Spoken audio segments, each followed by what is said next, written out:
it obliterates that sense of self and that ego, because then we shift the focus to what is the greater good, the greater cause, the practice of recognizing that we are already whole, we are already full, we have everything we need, and everything is a gift. My intention is to be here in the presence of healing for myself and others. It's good to be alive. And guess what? It won't be forever. It may not even be for another hour. It might be for another 50 years. But since we don't know, let's go out and live our truth, live our purpose, and connect and collaborate.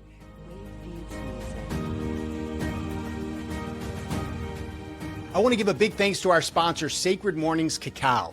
Cacao has been one of the beautiful discoveries of my personal journey, something that allows you to find truth deep inside and honor the sacred moments of life. The morning is a beautiful time to enjoy it, but you can enjoy it any time of day. They come in individual packets that are easy to mix and enjoy. So check them out on Instagram at Sacred Mornings Cacao, and you can purchase today at sacredmornings.shop. Welcome back to On the Cusp. I'm your host, Dr. Brett Gilbert. Super excited for today's episode. Welcoming back my third time guest, Dr. Cristian Pavel. It's very fitting that he was my second time guest. He's now my third time guest because he's so important in my life. He has so much to offer, so much to teach, and he's just such an incredible resource. So I want to bring him back into the community. And we have a really special topic, which we're going to talk about today, which is something super magical, something that grows from the earth, something that makes you feel amazing. Probably a lot of guesses out there what that might be. For today, that element is cacao. And we're going to focus this episode on cacao and Cristian and all that he's doing in that area. But I want to introduce Dr. Cristian Pavel. Again, he's a practicing dentist. He's a yoga instructor and teacher. He's an incredible community builder. He's developed in it. And so ultimately what this is really about is sharing with you some of what Cristian is working on, because he's built such a beautiful community among dentists. We first paired up trying to help dentists, understand the benefits of movement and yoga and some of these personal self-care practices that we feel are just absolutely essential to well-being. But ultimately, he's endeavoring into all kinds of different offerings, which I'm taking full part in all of them because they're always amazing. But I want to welcome Dr. Cristian Pavel back to the show. Cristian, how are you today? Oh, thank you so much, brother. And it'd be weird if we didn't start with just a deep breath to get grounded. Yeah, absolutely. Then we'll jump in. Get comfortable. If you're listening and you have a back rest, let your back just kind of soften, relax through your shoulders. And if you can, and if you're comfortable, close your eyes. Let all your air out. Now take a deep breath in all the way down to the low back. Hold it at the top. Squeeze your sit bones, press your belly into your spine, elongate your neck. Take another sip of air in, squeeze it tight. Press cerebral spinal fluid to the crown of your head. One more sip. And open mouth, let it all go. Soften through everything. Relax, relax. Relax. Let your eyebrows melt. And when you're ready, breathe naturally. Open your eyes. And come into here and now. It's medicine.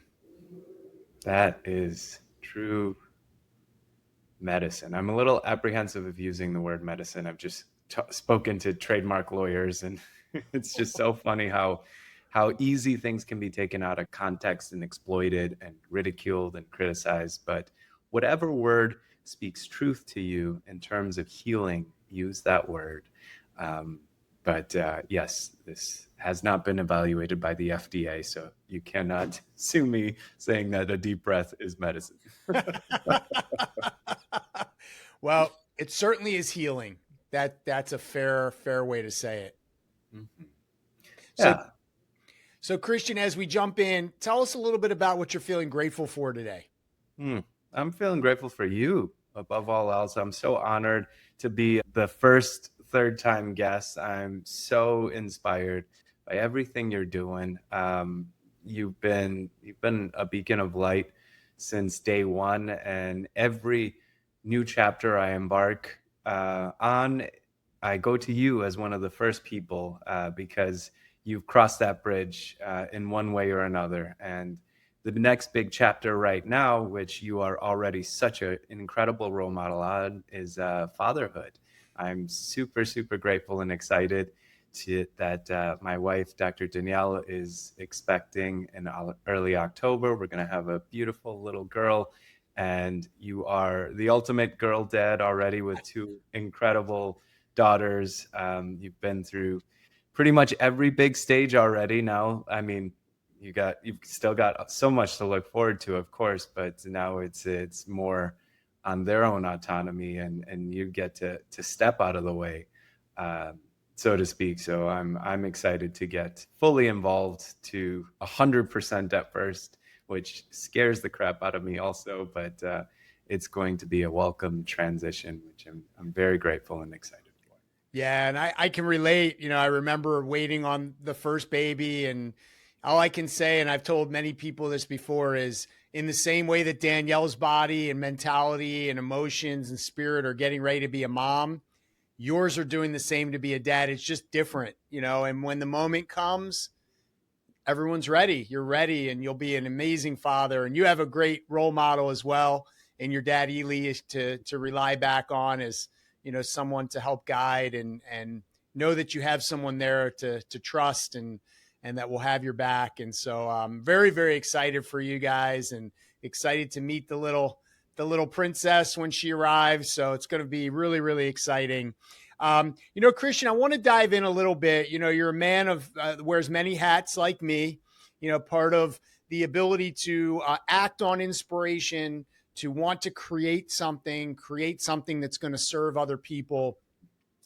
We've had actually, of all the things that we've shared together, we've had very few intersections with cacao ceremony. And I want to just start out by saying that ceremony in general is a little bit lost in our society. It's something that one of my embodiment coaches, Paulo Ucello, has really strongly inspired me to bring back into my life and my family. Sitting in a circle, having a ceremony to potentially end one chapter and then open the next, and to have some of these moments where we acknowledge where we've been and acknowledge where we're going. And that can be on a collective front, as a company, as a community. It can be on a family front, and it can also just be on a personal front. And so I want to just acknowledge that cacao, which we both have created here in our cups. And I want to acknowledge Cristian for this new company that he started called Sacred Mornings, where they're taking the ceremonial-grade cacao, the opportunity to use this beautiful gift of Mother Earth in a way of opening our heart and opening truth in our life and clarity in our vision, in our heart. So I don't want to go too deep into it, Cristian, because I want you to talk a little bit about cacao. But as we go through the episode today, I want to acknowledge Sacred Mornings as this beautiful pouch of beauty, of love, of, dare I say, medicine based on what you just said. But ultimately, this ability to take something that is sacred from the earth and introduce your own ceremony into life. Tell us a little bit about cacao, how you've sort of come into contact with it and what it's offering you. Well, thank you so much. Thank you. And I'm so glad and grateful that it has so much meaning for you. And I hope you enjoy the flavor. I never even got a chance to ask about that. Yeah, this is the spiced with cayenne pepper. So it's got this beautiful little kick. Like right now, I feel my soft palate is just alive with that little bit of pepper, which what I understand from, norepinephrine and the reason why spicy food actually can be extremely healthy for you is the way that the neurotransmitters are reacting to that. So the floor is yours, Cristian. We want to learn about cacao and most specifically how you came into inspiration to start Sacred Mornings. Let's start with that, with the inspiration aspect, especially on the personal level. I love what you mentioned about the importance of ceremony and ritual, and even just the idea of paying attention and being more intentional with acts. I think it's never been easier to get tripped up or become resistant and get an analysis paralysis and just say, we all have brilliant ideas. And now we have excellent technology that can help us execute on these. Um, but even so, I feel like it's never been harder to start something, to create something, to put something into fruition and to see it through. And one of the greatest reasons I think is there's so many, but I think for me personally, when I look in the past and history, all the ideas I did have that I never uh, followed up on, I think I just got in my own head most of the time. And what I mean by that is ultimately I told myself, what's the point? Or there's somebody better that's going to do this better, or, there's greater competition, or who am I to do this, et cetera, et cetera. But the underlying theme is it's about me. Like I made it about me and my ego and fear of my ego being lowered rather than uplifted.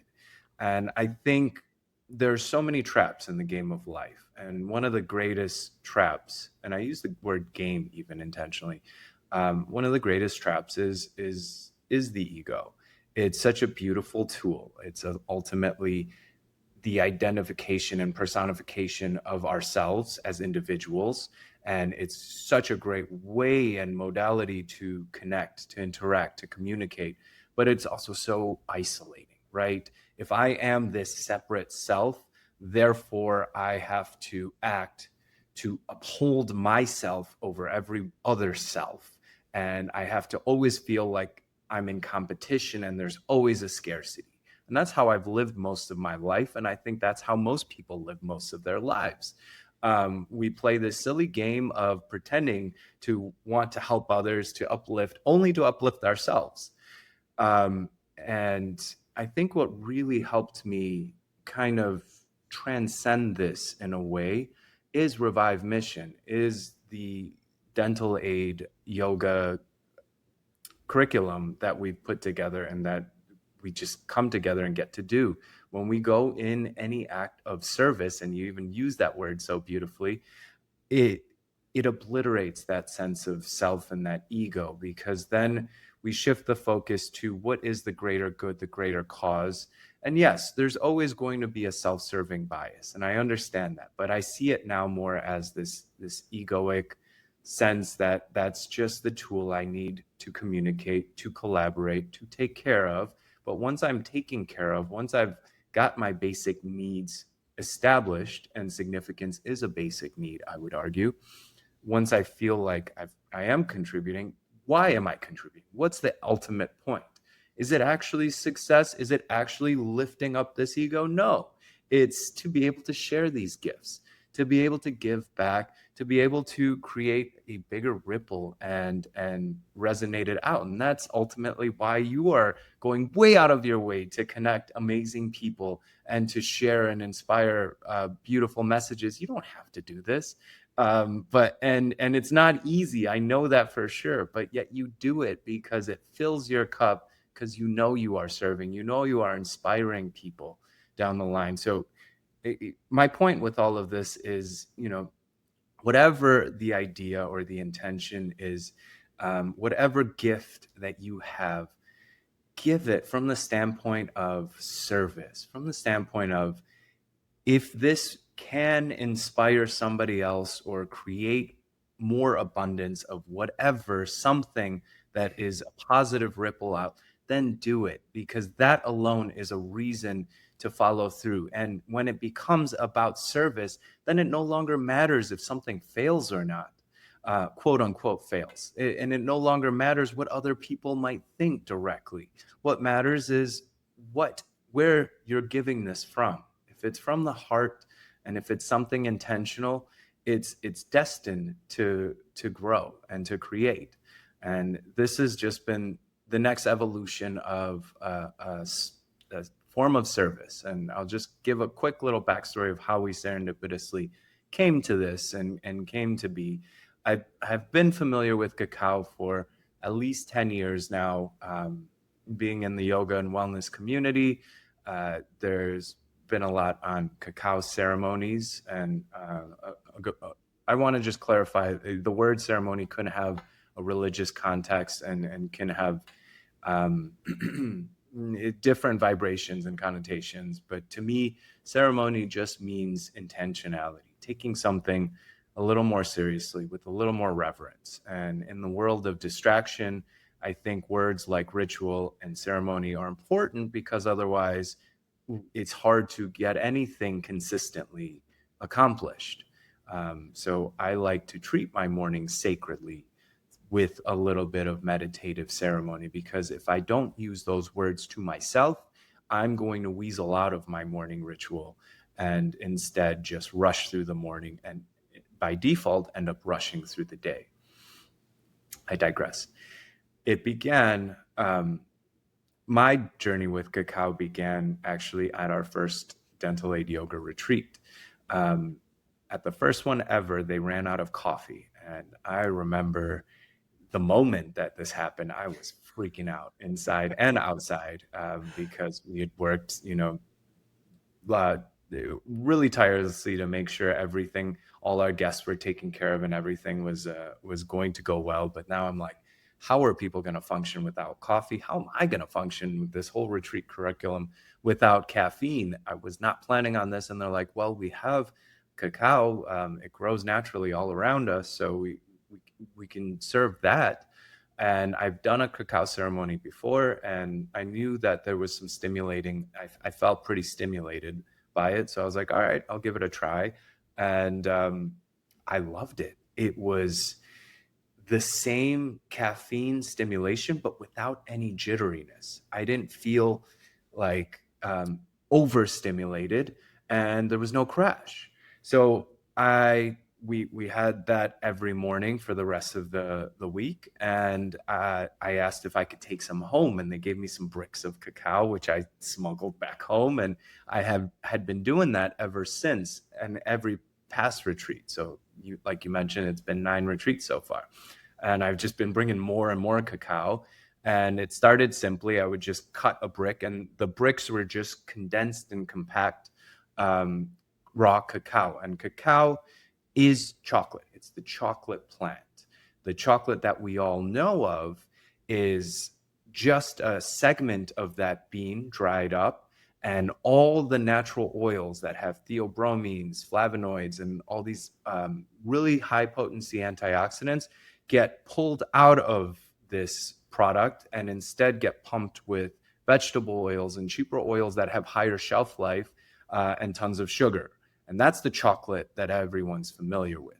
And yes, there are artisanal chocolates that are more natural, but for the most part, it's very, very hard to find a any chocolate that has the natural oils that give you that stimulation. There is a little bit of caffeine in them, especially like the really 100% or 90% dark chocolate.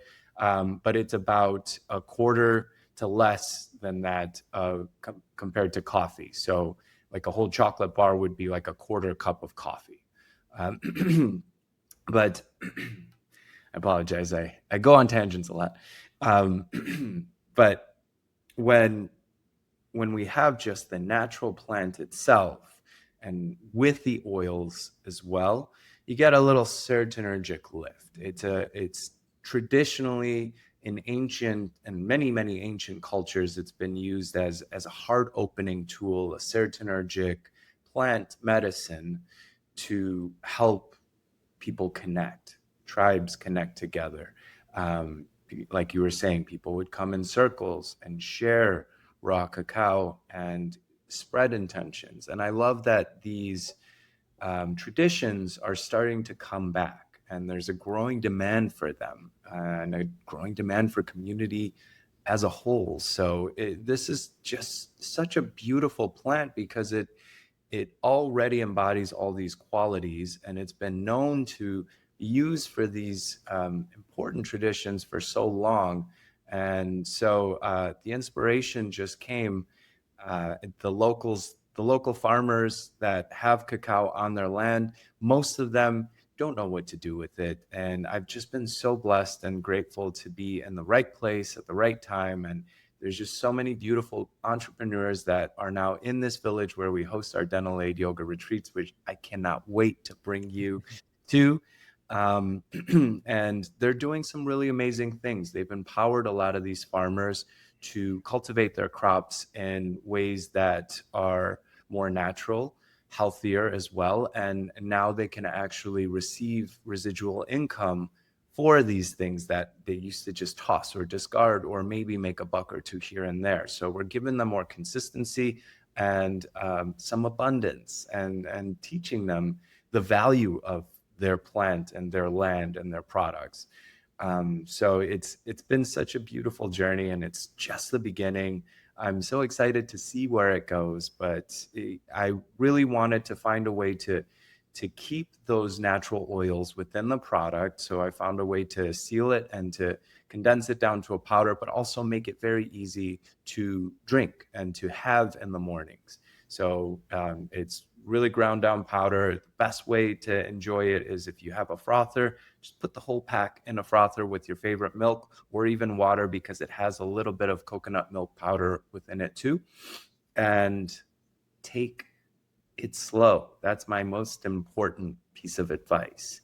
I have found personally that the more intentional and grounded and slow I am in the morning, the more productive I am throughout the day. Because what I'm really filtering out is all the distractions and the mindset that really leads to all the issues that I experience and that almost everyone in the Western world experiences. And I don't want to go too far into this, but to put it most simply, we think our brains work by we scan the environment, we see things, we interpret them, and we react to them. But in reality, the way our minds work is we see things based on a filter, based on our subconscious biases. Often they are just as simple as a thought or a pattern or a behavior that we often call the default mode network. And based on what that thought or pattern is, that is how we will choose to filter out and respond and react to what we see. And therefore, that is the reality that we see, because those are the things we pay attention to. Because just looking at just what I'm looking at right now, there are billions of bits of information and stimuli. So our brain cannot process all of that. So most of it is filtered out. And what I see right now, what I see is the bias that I am doing this podcast, I am sharing, I am talking to my best friend, Brett. So all of this is my reality, right? And when I start my day with I have to, I should, and running through the to-do list, what I'm telling my brain is, okay, filter out and look for all the threats of the things that you need to do and have to do. So all day long, I'm just scanning and searching for reasons to be busy, reasons to be overwhelmed, and reasons to be stressed. But when I start my day by breathing slow, by being mindful, by thinking about all the things that I'm so lucky to have in my life, that I'm so grateful for, what I'm telling my brain is pay attention to reasons to be grateful, reasons to be happy, reasons to not be stressed. And then it's a completely different reality. That is plain and simple. And it's one of the hardest things to maintain. I preach all this. I created several companies built on this, and yet I still wake up and rush and go into, the chaos some days, right? So it takes extreme intentionality and practice. But on the days where I am very ritualized and ceremonious with my morning routine, I can tell you it is not only more productive because I'm paying attention to the things that actually matter, cutting out the things that don't just by default. It is just so much more enjoyable. And it is really the difference between a life defined by challenges and a life defined by gratitude, successes, and love. And as Dr. Joe Dispenza loves to say, where our attention goes, energy flows. So, Mm-hmm. the only question you should really ask yourself is, where do you want, what do you want to grow in life? And where do you need to place your attention to grow that? And what do you already have to sit as the baseline rather than being in scarcity and in survival? Because when we're in survival, it's very, very hard to ask ourselves, how can I help? How can I serve? How can I be in service? Instead, it's, what do I need? What can I get? What can I take? What am I missing? And all of media is designed to exploit that too, because every ad is set to target some sort of insecurity, some sort of scarcity. Thus, you need that product, right? So it's so hard to dispel this, but so imperative and essential. That, in my opinion, is the true medicine. The practice of recognizing that we are already whole, we are already full, we have everything we need, and everything is a get to, is a gift. And when we can make that shift, we really see the beauty of life and how much of a gift it truly is. Wow. Lots to reflect on there. First and foremost, I want to acknowledge a couple of things. First, this concept of, you hear a lot about plant medicine and, what the earth is blooming. And here in the midst of the DR where you are for the retreat, cacao is plentiful. It's abundant. It's the earth giving a certain plant that's intended for many purposes. And so what I loved you said about it being a heart opener and, basically boost serotonin. And, we've talked a lot about, and I've talked about on the podcast, but us, privately about, the dopamine problem that we all have. And the idea that the more dopamine we take in, the less serotonin we're actually producing. And so how beautiful to have a natural compound that has been used for centuries. And with ceremony, like you said, it's interesting how you mentioned the interpretation of being religious or whatever, but in terms of just being spiritual, or even just in terms of understanding, like a reader, that a chapter ends and another chapter begins. Unfortunately, I feel like a lot of times we just blur it all together. So oftentimes we lose the meaning of certain things and the opportunity to reflect upon them by always blasting in a blur fashion through it all. And that's what I love about cacao, is it's that reason to say, wait a minute, that's not what this is about. This is about taking a moment. What I love about the intentionality piece is that's how I learned to drink it as well. Is like, even when I made this today, I first set an intention for what it was that I was hoping that I could get started with this small journey. And just as many people, let's be honest, having a cup of coffee in the morning sometimes is like the most pleasant part of your entire day, right? And it's not just because you like the taste, and it's not just because you like the kick.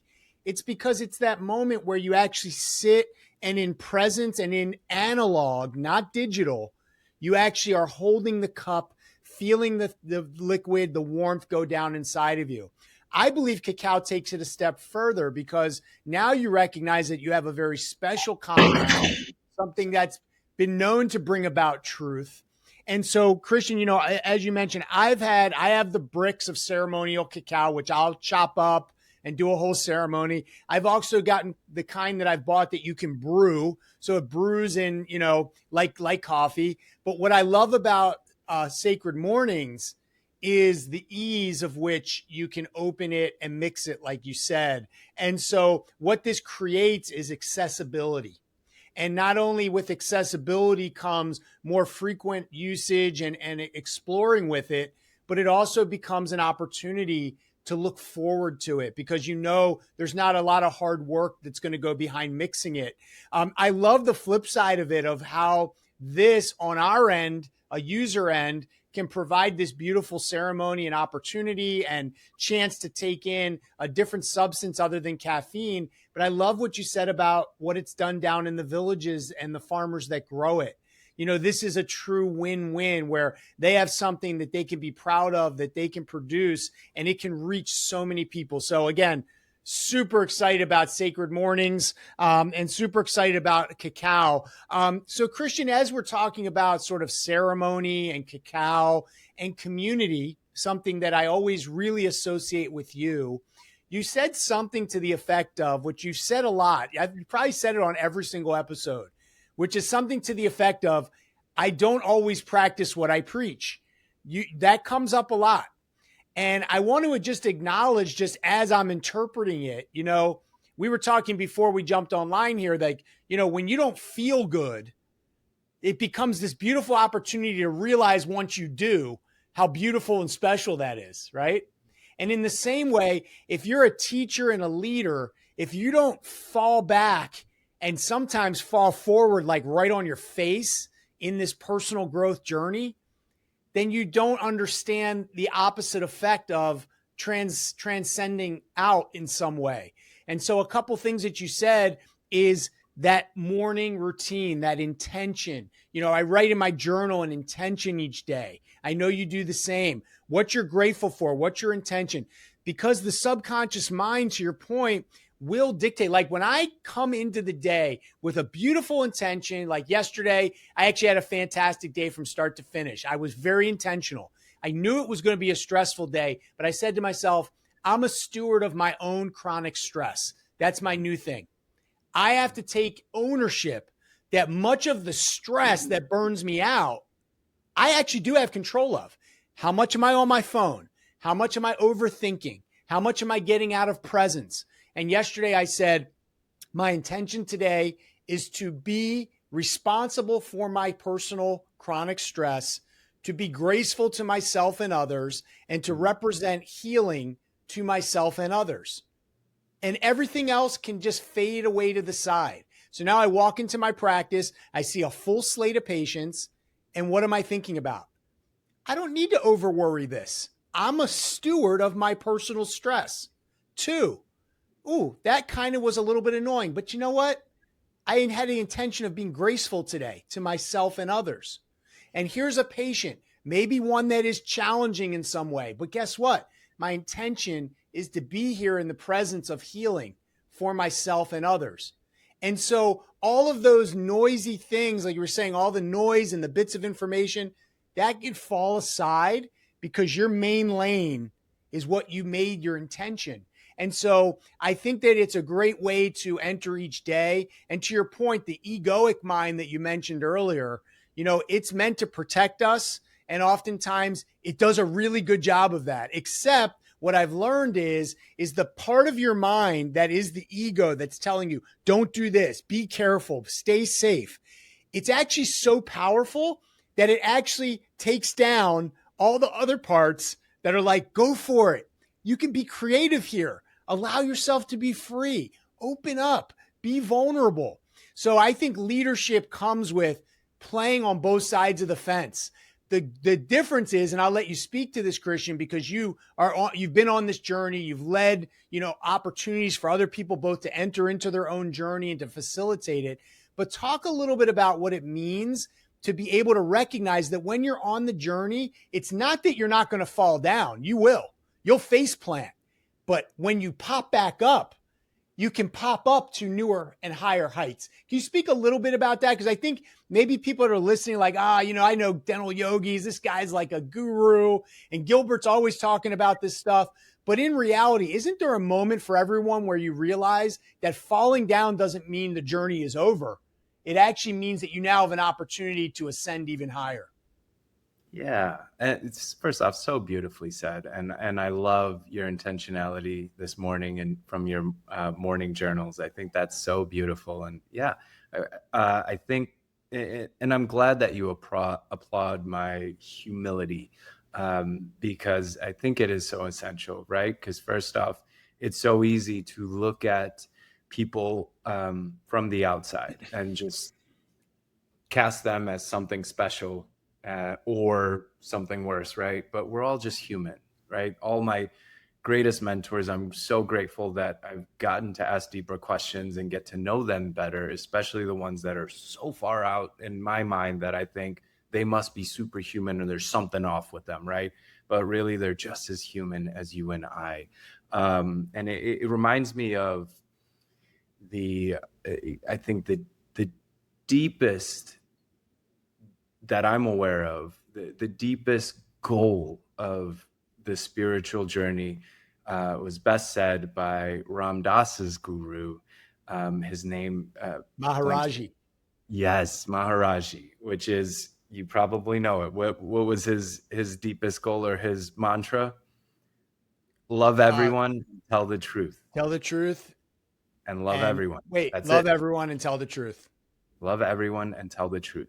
You think like on the surface, it's like, oh yeah, easy enough, right? No, it's the hardest thing possible, right? Because that brings up every possible excuse, every possible, yeah, every the possible way to slip, really, and get trapped in the game of life, right? Judgments, first off, it's so much harder than you think to love everyone.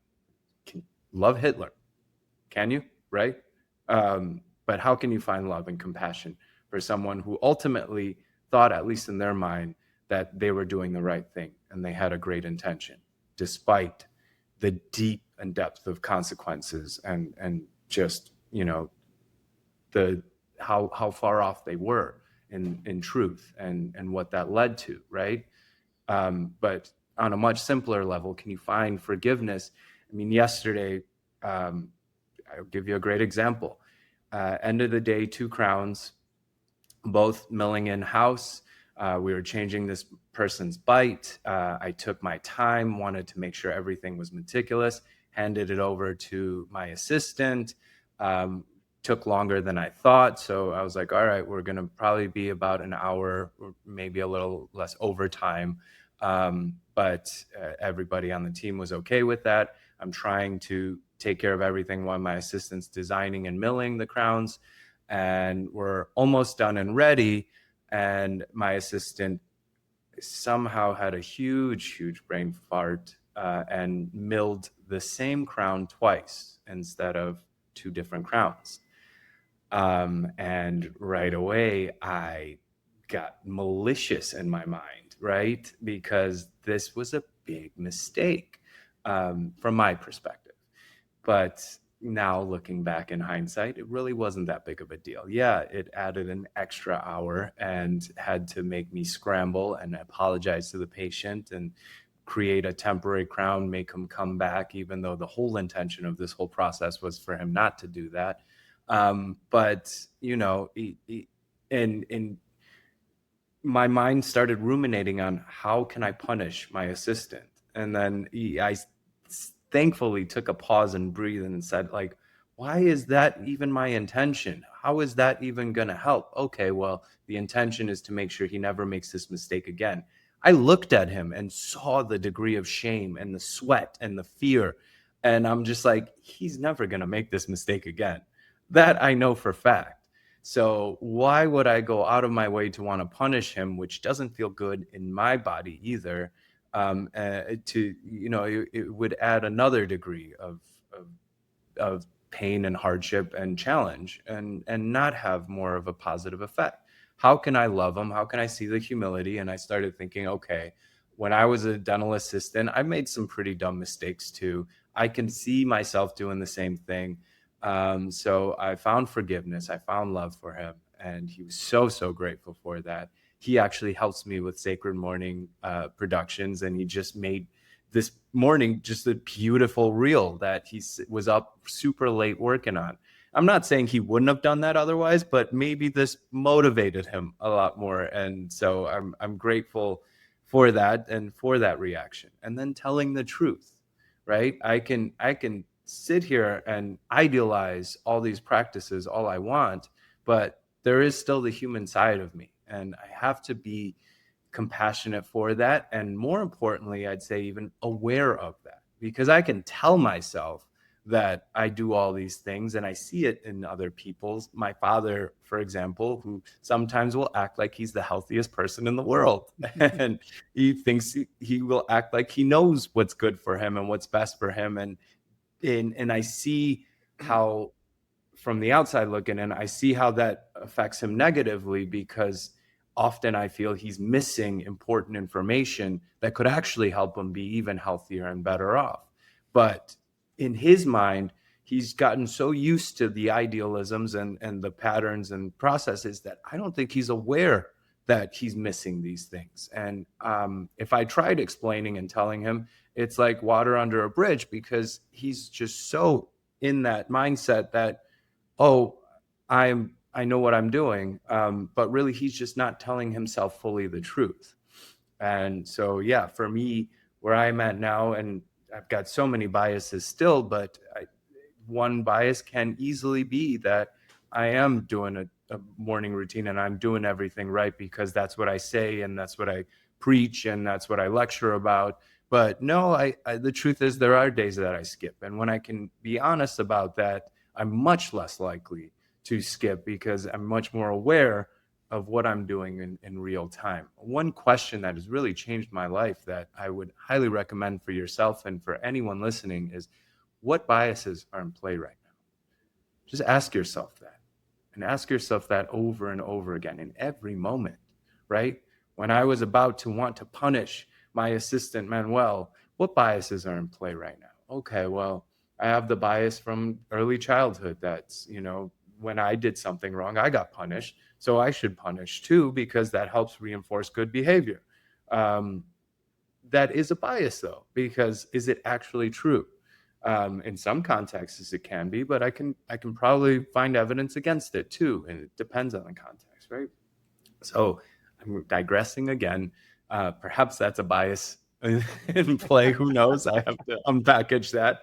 But the point is, if you aspire to love everyone and tell the truth, I think it will send down a path of much deeper fulfillment, much greater reward, and it involves just paying closer attention to our own cognitive biases that are naturally in place. And I think the more we pay attention to those things, the more truth that we will see, the broader our perspective of life is. Going back to that bias analogy of what we actually see based on the filters that we have, if we can expose more and more of those filters, we can see more and more of what actually is. Well, a couple things that come up with that really are right back to what I had asked you are number one, Manuel, who I know also, he's amazing. Hi, Manuel. Want to give you a shout out. When I was talking about the personal growth journey and falling on your face. Well, that personal growth journey is at work, it's at home, Yes. so that's a perfect example of, maybe Manuel was feeling really good, like, hey, Christian trusts me to do this planning and get these milled. I'm on this great journey. And then what happens? Boom, he had a face plant, right? And part of it is, I think one of the biases is that growth and our journey is linear, right? And so on a linear bias, if you fall off that trajectory, you're starting Fail. back at the bottom. Yeah. But that's not it. Life is messy. Nature is messy. And so that journey looks something like this, although somewhere along the line, you're continuing to expand and reach into the next version of yourself, which hopefully intentionally is a better version of yourself, a healthier version. And so I love that about the bias, because I think bias plays into everything. And, to think about, as we let off about you becoming a new parent, and me being a parent, our biases then often become our children's self-limiting beliefs. That's Mm. how this thing works. So it's the ability to understand that we don't have to be so attached to what we learned or absorbed from someone else. And by asking that question, what biases are in play right now, to me, is a beautiful way of sort of dissolving limiting beliefs, because ultimately a limiting belief is a bias, but those limiting beliefs often are what hold us back. And what I learned most about my own personal growth journey is only one thing is in my way: me. Well put. and I think that's a beautiful way to say it with the biases. So Christian, I want to just in deeply getting back into the plant and the cacao. So from a standpoint, you mentioned like there is theobromine. It does give a stimulation without consequence, let's call it. But what other effects? You mentioned flavonoids and different antioxidants. What health benefits, aside from the spiritual, et cetera, physically are we getting with cacao? That, to my understanding, that is it with the plant itself. But I think one thing I'm really want to emphasize overstimulation, and there's so many different forms of that, and that's why again going back to sacred morning, slowing down, reducing the noise, right? But overstimulation in our body from either too much caffeine or too many ingredients and different ingredients, and so I think uh, the other intention with this is to try to keep it as simple and as natural as possible. We only have four ingredients, and the cacao itself has so much packed in already that it doesn't need much more. It just raw in its natural form can be a little bit bitter. So I added a little bit of coconut milk powder, very, very small amount of monk fruit sweetener, which isn't insulinotropic. It's not going to spike our blood sugar, which is a huge, huge crisis in of itself. Um, and then either cinnamon and rose petal extract. And the rose petal extract is just so nice. It's got a creaminess and beautiful texture, an aroma to it. It adds a pinkish hue, and it also is a natural form of collagen. So it's either that or cayenne pepper, which is that stimulation, which you mentioned, can jolt just a little bit of uh, a sympathetic central nervous system upswing, which is also important to do in the morning. So if I were to really uh, pick apart in general, a great way to start the day, mentally starting it slow and soft and calm, but then physically challenging the body, creating stress. We actually want cortisol, which is our main stress hormone, to spike in the morning because that is the healthiest form of adaptation that our bodies can handle. Cortisol is such a big buzzword and such a problem because throughout our day, when we have that ruminating mind, we're actually creating cortisol in like a microdose level all day long. And that's just not sustainable for our bodies. And then that's why we're in bed at night and we can't fall asleep. In a healthy individual, cortisol is spiked in the morning and then the stress cycle gets closed, meaning that we get a good workout, we get a good physical stimulation, and then we can calm and breathe. And if our mind's already programmed to focus on what's good and what's calm and what's nice, we can avoid a lot of those triggers or reframe them. And I really love what you said about falling forward and the importance of it. Name me one inspirational person who didn't doesn't have a story about how they fell on their face and how they went to rock bottom. Most of the time, the harder the fall, the higher they rose. Right? As Carl Jung said, the deeper your roots get, the closer they touch to hell, the higher and closer to the heavens your leaves can open up and blossom. Mm-hmm. Um, but it's I think so imperative to close that stress cycle and then start to raise melatonin, which is our natural sleep hormone, and let that rise as the evening starts to get there. As the sun naturally goes down, we are designed to not take in blue light anymore and to use that even as a sign that, okay, we can start lowering stimulation. So trying to avoid blue screens and stimulating triggers in the evening is so essential to a good night's sleep too. I know you're a big advocate of blue light blocking glasses, as am I.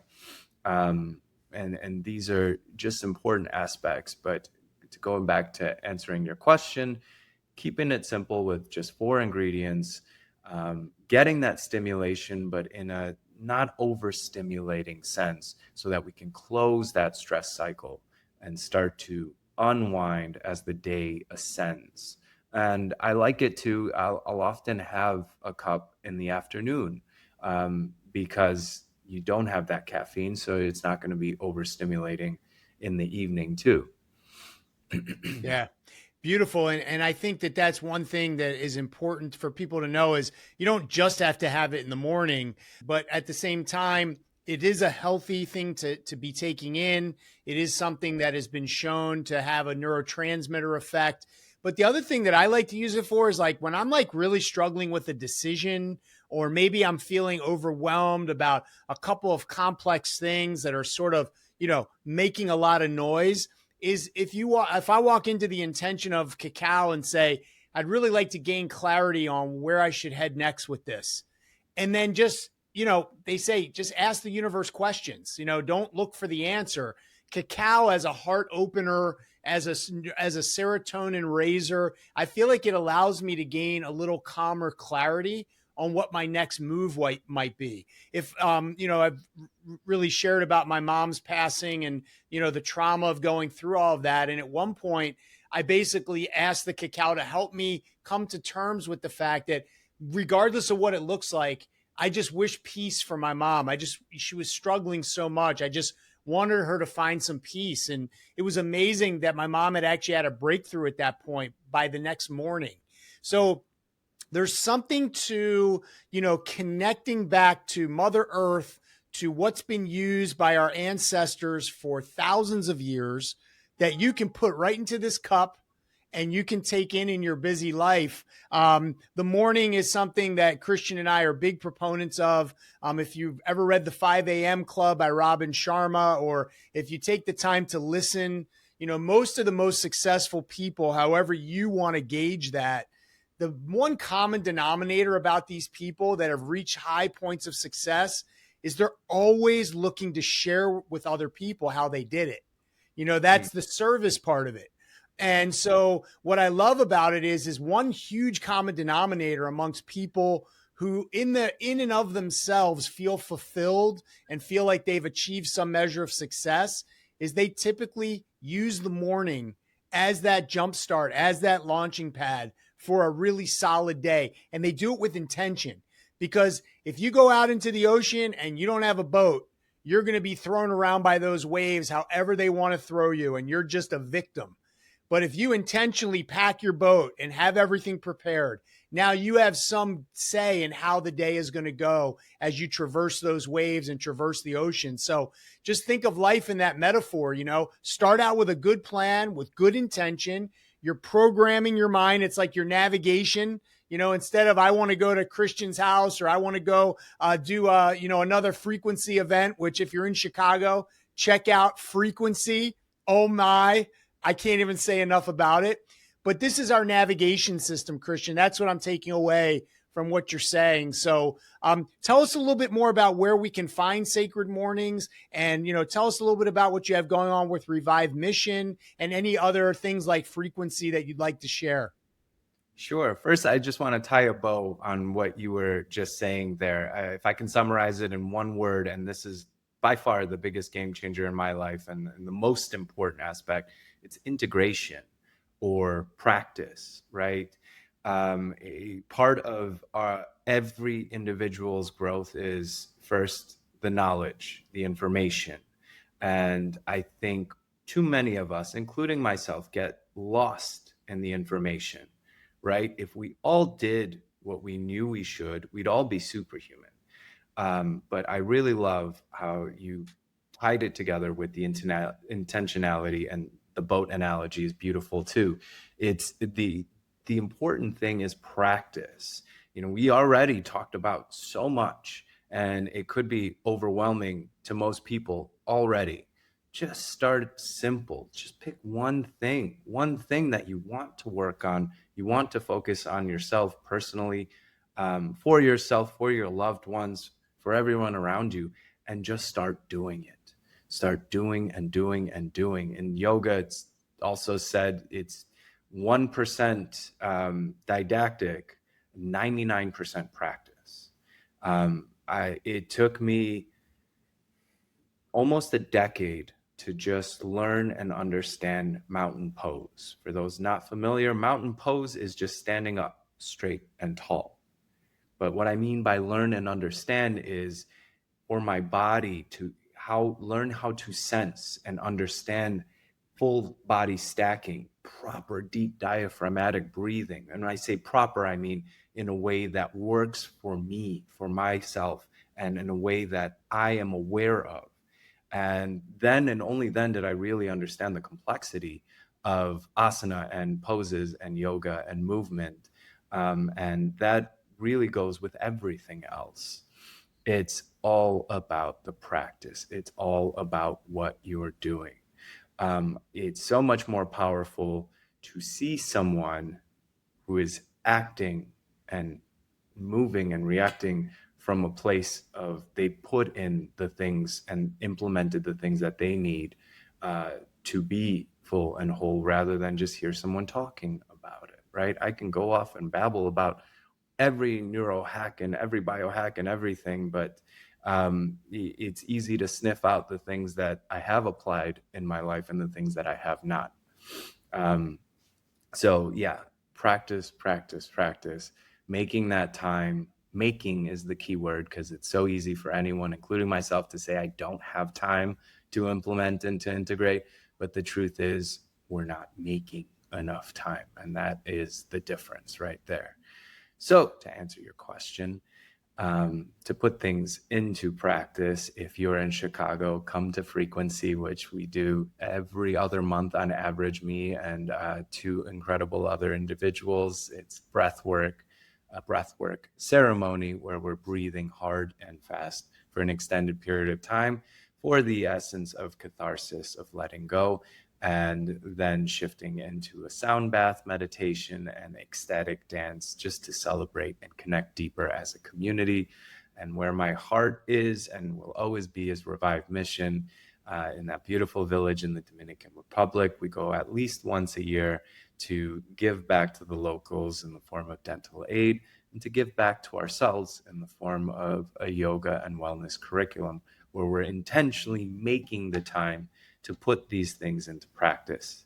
I learned very quickly on that the elaborate curriculum with the themes and the weaves and all that is almost meaningless. What matters the most is taking the best care of ourselves first, and creating the environment and the vessel, and attracting the people that want to take the best care of themselves. And then the magic really happens.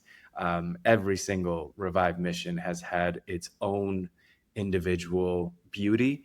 And it's just so cool to see that, and to get to see that based on the conditions, based on what's going on in the world, and based on what's going on with the people who are there. And the more I get out of the way, the more magical it becomes. So you can see all that info about that on dentalyogis.com or Dental Yogis on Instagram, both Frequency and Revive Mission. And then Sacred Mornings Cacao, you can purchase sacredmorningscacao.shop, or Sacred Mornings Cacao on Instagram as well. Beautiful, beautiful. Well, I just want to acknowledge how proud I am of you as your friend and your brother, that you continue to expand and grow and create such amazing opportunities for others to do the same. That's, to me, the true definition of leadership. I appreciate your humility. I think that ultimately we're all in a state of learning. If we approach life where we're always learning, then the successes are learning.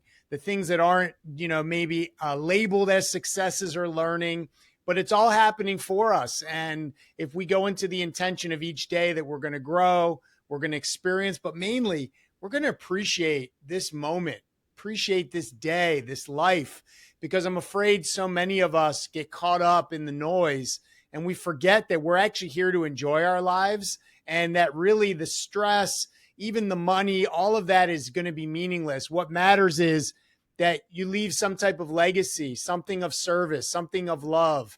And that might be a product or a packet. It might be education of some sort, or it might just be the way you made someone feel. So I hope that even just this episode can give someone that confidence to, number one, know a journey is not linear. You're not going to fail. You're only just going to keep learning every single step of the way. And Dr. Cristian Pavel is a wonderful example of someone who continues to wake up every day to get better for himself, for his family, and for the whole world. And you inspire me, man, and I'm grateful for you. just excited that we've had an opportunity now on 3 different episodes to take a deep dive into our own journeys and really welcome others to start their own.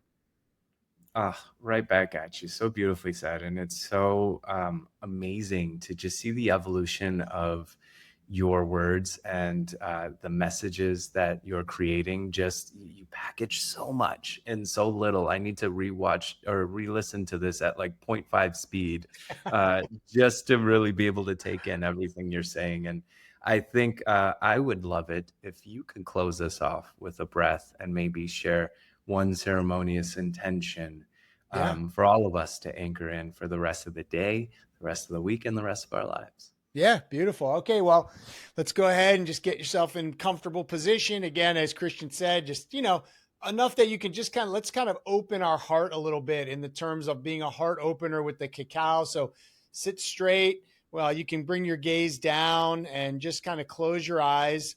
And what I really love to do is, obviously we'll take a deep breath, but I want you to focus on your fingertips and the tips of your toes. So we'll take a nice deep breath in, hold it at the top.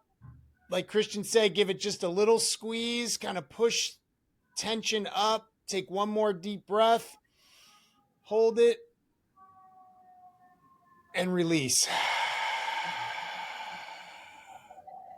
And as you feel your blood pumping through, pay attention to your fingers and your toes. And remember the 3 P's: presence, right? In this moment, let everything else fall away and realize that I am present in my body. And that sensation in my toes and my fingertips allows me to remember that I'm alive and I'm inhabiting this body. The second is peace, that I can give myself permission in this moment, the only moment that we truly have. I can give myself permission to be at peace. I don't have to ask anyone else. I don't have to change anything other than my mindset. I'm entitled to, I'm worthy of, and I can give myself permission to be in peace. And lastly, patience. I can be patient in any circumstance. I still am present in my body. I can give myself peace and I can embody both of those when I'm being patient. So, regardless of a crown not being milled properly, someone getting in your way in traffic, running late at the office, I can be patient. And in that moment of patience, I can go back to being present and I can go back to remembering that I have the permission all to myself to allow myself to be at peace. And take one more deep breath, hold it at the top, and let it go. And let your eyes flutter open. Baby, it's good to be alive. And guess what? It won't be forever. It may not even be for another hour. It might be for another 50 years. But since we don't know, let's go out and live our truth, live our purpose, and connect and collaborate. And like you said, Christian, love everyone and tell the truth. Boom. Mic drop. Namaste. Thank you so much, brother.